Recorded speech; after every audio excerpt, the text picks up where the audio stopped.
Ghost stories? No, we don't have anything like that around here.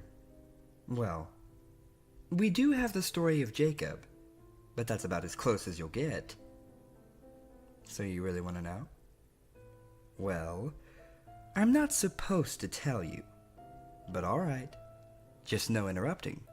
I don't have the patience for it. Now, how to describe Jacob Emory? Well, I guess you could say he was the kind of guy that you never really took notice of. This wasn't to say that he was a bad kid in any sense. Many people in this town thought that he was the most reliable person for an odd job in the state, but he never really excelled in anything. He was the living proof behind the statement, Jack of all trades, ace of none. Most of this was due to his own lack of will. He dabbled in damn near everything this town had to offer him. Automobiles, radio operations, store management, what have you. But he never stuck with anything.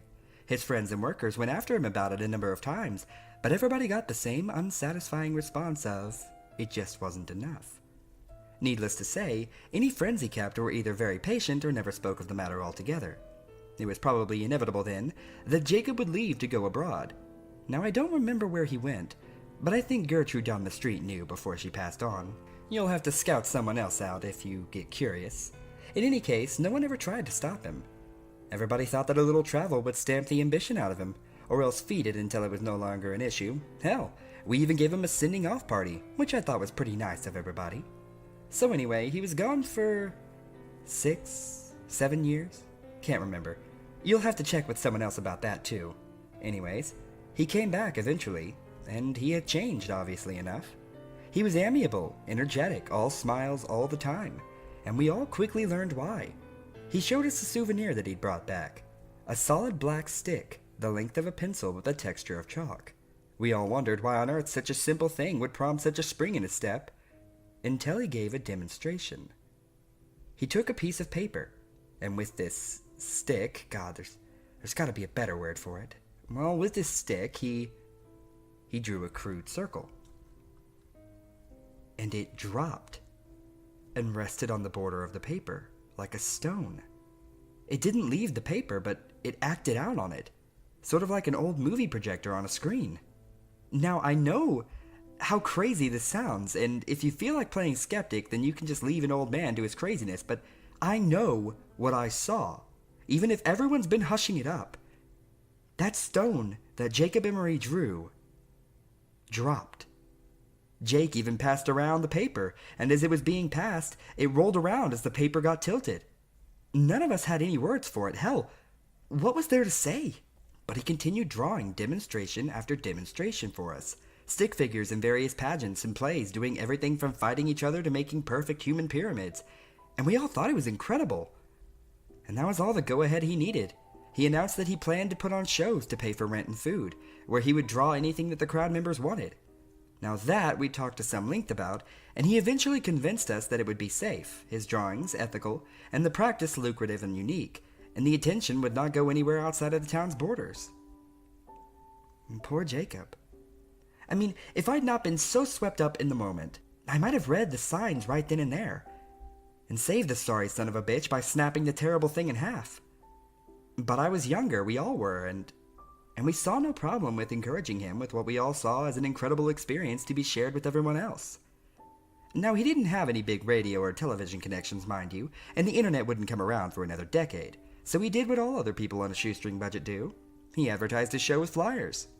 Flyers might not mean anything to you city folk, but in a small town they gain a fair glance over from time to time, and what's more, Jacob managed to stick out by having little figures jump up and down and whatnot to get people's attention.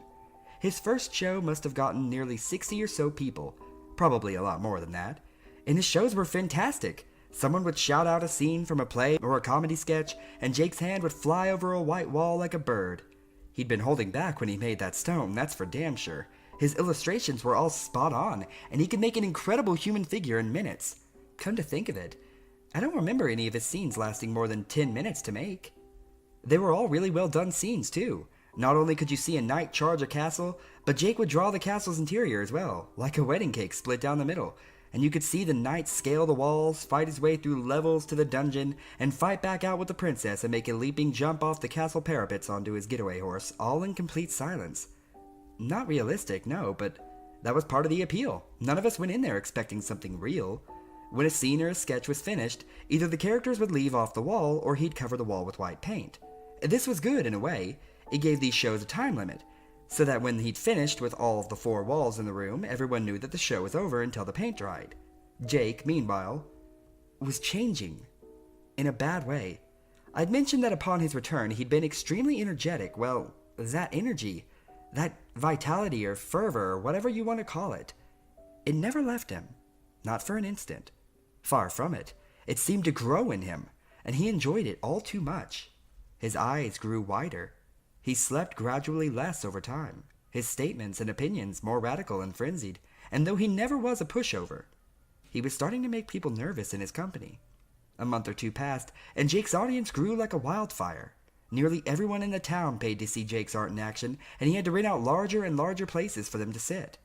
He now didn't stop after one scene was done. He moved directly on to the next, put on the next blank space on the wall, sometimes to the intriguing effect of causing scenes to intermingle, which the crowd loved. The subject matter got more wild and immoral, the monsters got more bizarre and creative, the fighters using more impossible weaponry, all for the sake of the crowd's interests.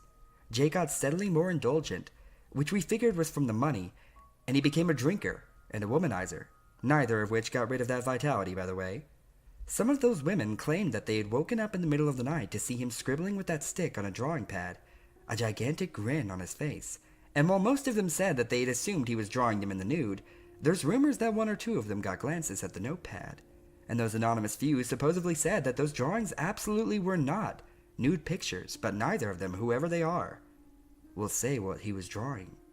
Don't bother looking for the notepads or flyers, though. They're all gone now. I'm getting off track. Point is, he was hitting the bottle.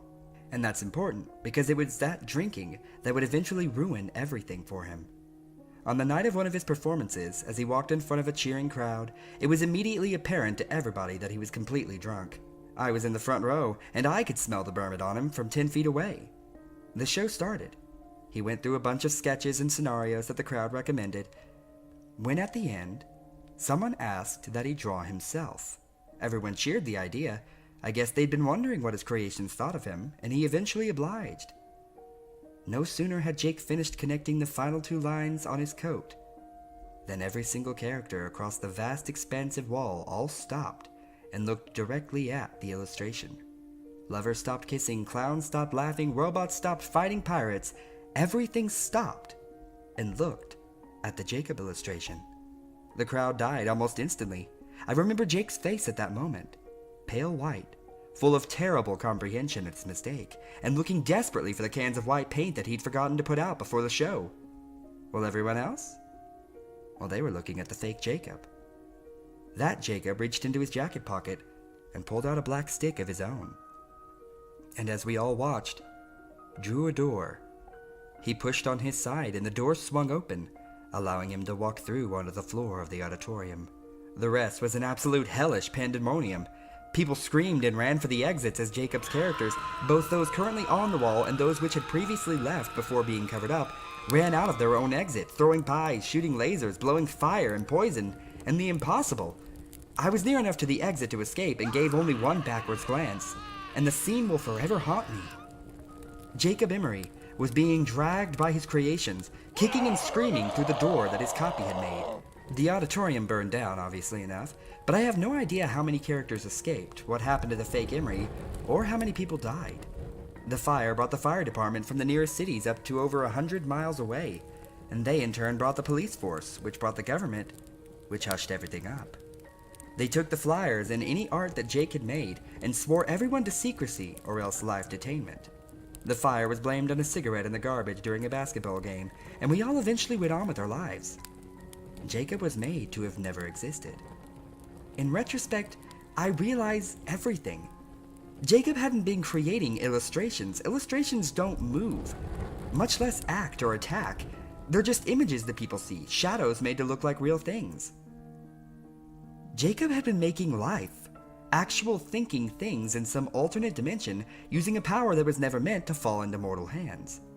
He got drunk on his power, figuratively and literally, and his punishment was probably well deserved. Incidentally, the government screwed up on 2 different accounts. Now they did a damn good job on silencing everyone, but proof remains. The ruins are still there, The auditorium's ruins. I hear they're going to start reconstruction soon, which will wipe away any remaining evidence that someone can definitely see, but I went back there once, several years later after the fire. Just once. And amidst the rubble, covered in ash, I saw something squirming. I looked closer, and it was Jacob Emory's hand on the wall, exactly like it had been 3 years ago. Sweaty but calloused, I remember. But it was constantly flailing, as if the body it was supposed to be attached to was still writhing in flames. That was mistake number 1. Number 2 was those creations. Like I said, I don't know how many escaped, nor how many the government agents found and caught, but I will say only this. Those tall grass meadows on the outskirts of town, don't go into them. Ever. You were asking about those white figures that you've seen at night, right? Well, remember, this town doesn't have any ghost stories.